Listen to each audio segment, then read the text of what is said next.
लोगों को ये मालूम है कि राम और लक्ष्मण जो थे, राम जो थे वो विष्णु अवतार थे और लक्ष्मण जो थे वो शेषनाग थे। जब रामायण खत्म हुआ, राम और लक्ष्मण ऊपर गए तो शेषनाग ने एक शिकायत की विष्णु जी से। उन्होंने कहा कि मुझे आप छोटा भाई बना के लेके गए और मेरी कोई बात ही नहीं सुनी आपने, क्योंकि मैं छोटा भाई था, मैं आपसे लड़ ही नहीं पाता था, आपको जो मन में आता था आप करते थे। तो विष्णु जी ने बोला कोई बात नहीं, अगली बार चलेंगे तो तुम बड़े भाई बन जाना। समय बीता, द्वापर युग शुरू हुआ और फिर विष्णु अवतार कृष्ण आए। कृष्ण के बड़े भाई थे बलराम। जो बलराम थे वो फिर शेषनाग थे और कृष्ण जो थे वो विष्णु अवतार थे। कृष्ण की जो दादी थी उनका नाम था मारीशा और कृष्ण की एक सौतेली माँ थी जिनका नाम था रोहिणी। रोहिणी के पुत्र थे बलराम और रोहिणी और मारीशा जो थे वो नाग जनजाति से आते थे, क्योंकि बलराम जो थे वो शेषनाग थे, तो उनको नाग जनजाति से ही आना था इस पृथ्वी में। तो हम है कि कृष्ण जी कैसे दिखते थे, उनकी आंखें कैसी थी, उनका नाक कैसा था, वो मुस्कुराते कैसे थे, उनका रंग कैसा था। आपको पता है जो पहली बार कृष्ण को शब्दों में बयान किया गया था, शब्दों में वर्णित किया गया था, वो किया था उत्तरा ने। उत्तरा कौन थी? उत्तरा थी अर्जुन के पुत्र अभिमन्यु की पत्नी। और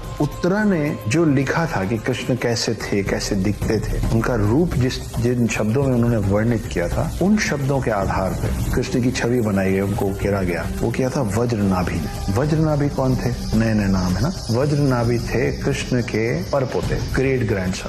और वो किस बेसिस पर बनाई थी? उस आधार पे जो उत्तरा ने कृष्ण के बारे में लिखा था। तो आज आप जितनी तस्वीरें देखते हैं कृष्ण की और जितना कुछ कृष्ण के बारे में पढ़ते हैं, उसका पहला उल्लेख in writing done by Uttara and पहली तस्वीर जो बनी थी वो वज्रनाभि ने बनाई थी। उसी की सारी कॉपीज बन रही है जो आप और मैं अब देखते हैं।